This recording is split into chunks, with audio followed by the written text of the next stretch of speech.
भारत के इतिहास में पहली बार ऐसा पल आया जिसने अंतरिक्ष में देशभक्ति की भावना को नई ऊंचाइयों तक पहुंचा दिया। शुभांशु शुक्ला भारतीय वायुसेना के टेस्ट पायलट और इसरो के संयुक्त सहयोग से चुने गए वैज्ञानिक जब एक्सियोम मिशन 4 का हिस्सा बनकर नासा से अंतर्राष्ट्रीय अंतरिक्ष स्टेशन की ओर रवाना हुए तो उनके कदमों के साथ साथ गूंज रही थी एक आवाज, वंदे मातरम। वो आवाज जो धरती से उठकर अंतरिक्ष में गूंजी अब करोड़ों भारतीयों के दिलों में धड़कन बन चुकी है। उनकी लॉन्चिंग का यह वीडियो जैसे ही सोशल मीडिया पर आया, भारत में hashtag Vande Mataram in space trend करने लगा और लोग इसे आजादी के बाद की सबसे भावनात्मक वैज्ञानिक उड़ान मानने लगे। बढ़ते हैं दुनिया भर की बड़ी रिपोर्ट्स की ओर, लेकिन उससे पहले एक छोटा सा फेवर कर दीजिए, बस एक प्यारा सा लाइक ठोक दीजिए। आपको क्या पता, आपका एक क्लिक हमारे पूरे दिन की मेहनत को और भी खास बना देता है। और अगर आप पहली बार आए हैं तो चैनल को सब्सक्राइब करके घंटी जरूर दबाइए ताकि अगली बड़ी अपडेट सबसे पहले पहुंचे, वो भी बिना किसी देरी के। दूसरी ओर धरती पर माहौल इतना स्थिर नहीं था। ठीक उसी दिन अमेरिका और ईरान के बीच एक नया मोड़ आया। अमेरिकी फाइटर जेट्स ने ईरान की एक संदिग्ध परमाणु साइट पर सीमित एयर स्ट्राइक की पुष्टि की। इस हमले को लेकर अमेरिका के राष्ट्रपति डोनाल्ड ट्रंप ने नाटो समिट के दौरान बयान दिया, हमने उनके न्यूक्लियर सपनों को कुचल कर रख दिया है। लेकिन पेंटागन की अंदरूनी रिपोर्ट कुछ और इशारा कर रही है। ईरान ने अपने यूरेनियम एनरिचमेंट प्लांट्स को पहले ही ट्रांसफर कर लिया था और अब वे भूमिगत नेटवर्क और क्रिप्टो फंडिंग के जरिए एक नई श्रृंखला तैयार कर रहे हैं। ईरान इस समय एक बहुस्तरीय रणनीति पर काम कर रहा है।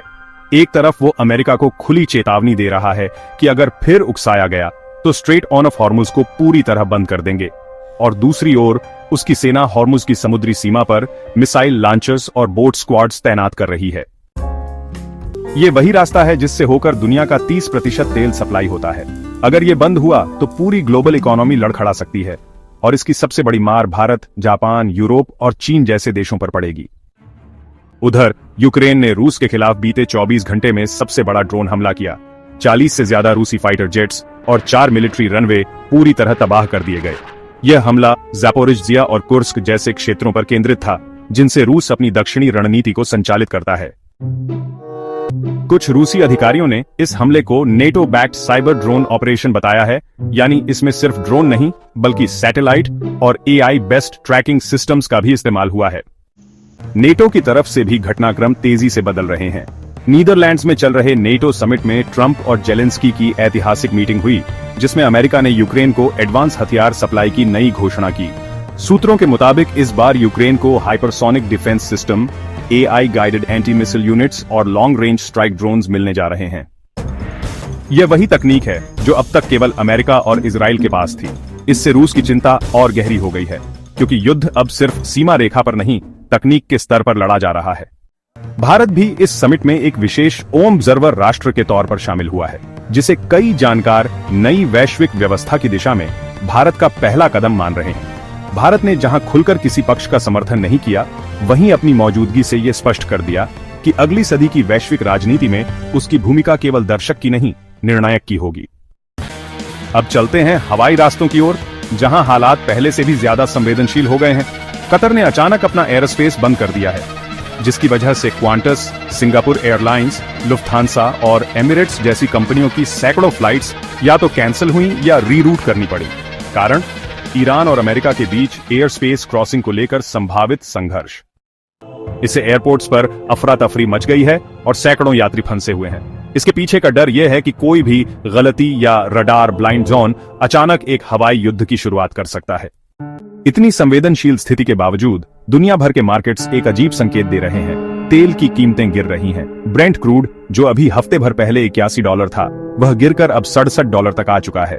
यह गिरावट सिर्फ बाजार में डर का संकेत नहीं है, बल्कि विशेषज्ञ इसे एक वैश्विक ऊर्जा ट्रांजिशन की शुरुआत मान रहे हैं। अमेरिका और यूरोपीय यूनियन अब डिजिटल एग्रीमेंट्स के जरिए ओपेक से दूरी बना रहे हैं, यानी आने वाले वर्षों में तेल, डॉलर और गवर्नेंस, इन तीनों में बड़ा शिफ्ट हो सकता है। अब बात भारत की, जो आज सिर्फ अंतरिक्ष मिशन या ऑब्जर्वर राष्ट्र की उपस्थिति तक सीमित नहीं है, बल्कि वैश्विक रणनीतिक मानचित्र में उसका नाम अब निर्णायक भूमिका में लिखा जा रहा है। एक्सियोम 4 मिशन में भारत की भागीदारी कोई संयोग नहीं, बल्कि यह एक संदेश है कि भारत अब केवल अंतरिक्ष में नहीं बल्कि पॉलिटिकल स्पेस में भी अपनी उपस्थिति दर्ज करवा रहा है। ISRO और DRDO की साझा परियोजनाएं अब अमेरिकी कंपनियों के साथ नई साझेदारी कर रही हैं और यही कारण है कि आज शुभांशु शुक्ला जैसे अफसर भारत का साइंटिफिक फेस बनते जा रहे हैं। इस पूरे घटनाक्रम में इजराइल थोड़ा चुप है, लेकिन अंदर से उथल पुथल तेज है। हाल ही में IDF ने अपने नॉर्दर्न थिएटर को हाई अलर्ट पर रखा है। ये वही क्षेत्र है जो लेबनान, सीरिया और हिजबुल्लाह से सटा हुआ है। अंदरूनी रिपोर्टें बताती हैं कि इजराइल अब 3 फ्रंट रेडीनेस नाम की एक नई युद्ध रणनीति पर काम कर रहा है, जिसमें गाजा, लेबनान और साइबर फ्रंट एक साथ एक्टिवेट किए जाएंगे अगर ईरान फिर से रिएक्ट करता है। यही नहीं, ट्रंप की बयानबाजी के पीछे एक बड़ा मकसद भी है। अमेरिका चुनावी मोड में है और मध्य पूर्व में ताकत दिखाकर ट्रंप घरेलू स्तर पर लीडरशिप रीबिल्ड कर रहे हैं। अगर हम पाकिस्तान की ओर नजर डालें तो वह इस पूरे संघर्ष में चुपचाप अपने पत्ते खोल रहा है। हाल ही में ISPR यानी पाकिस्तानी आर्मी मीडिया विंग ने एक रिपोर्ट जारी की है, जिसमें चीन पाकिस्तान सैन्य अभ्यास को एनर्जी कॉरिडोर सिक्योरिटी सिमुलेशन बताया गया है। इस शब्द का मतलब वाकई में गहरा है, क्योंकि इसका संबंध सीपेक से लेकर स्ट्रेट ऑफ हॉर्मुज की रूटिंग तक हो सकता है। पाकिस्तान अपने न्यूक्लियर बेस बलूचिस्तान में सैन्य गतिविधियां बढ़ा रहा है और नई मिसाइल बैटरियां तैनात की जा रही हैं, जो भारत नहीं बल्कि फारस की खाड़ी की ओर इंगित हैं। बांग्लादेश की ओर से भी हलचल सामने आई है। चिटगाम पोर्ट पर चीन की 2 ओशन रिसर्च वेसल्स बिना किसी सार्वजनिक घोषणा के डॉक हुई हैं, जो कि बंगाल की खाड़ी में समुद्र के नीचे संभावित ऊर्जा भंडारों की खोज कर रही हैं। लेकिन भारत और जापान दोनों ही इस पर नजर बनाए हुए हैं। ये गतिविधि केवल रिसर्च नहीं, बल्कि भू राजनीतिक दबाव बिंदु बनाने का एक प्रारंभ भी हो सकता है। इन सभी घटनाओं का मतलब क्या है? क्या ये सब एक दूसरे से अलग घटनाएं हैं, या ये दुनिया को एक नई संरचना की ओर ले जाने वाले जुड़े हुए टुकड़े हैं? अंतरिक्ष में जब वंदे मातरम गूंजा, तो शायद वह सिर्फ एक भावनात्मक क्षण नहीं था, बल्कि संकेत था कि भारत अब हर स्तर पर मौजूद है, अंतरिक्ष में, राजनीति में, रक्षा समीकरणों में और नई विश्व व्यवस्था के निर्माण में। इन तथ्यों से एक बात तो साफ है, आने वाला समय सिर्फ युद्धों या शांति संधियों का नहीं होगा, बल्कि यह होगा एक पॉलिसी बैटल, जहां डेटा, ड्रोन, डिजिटल एग्रीमेंट्स और भू राजनीतिक मोहरे शतरंज की तरह चलाए जाएंगे।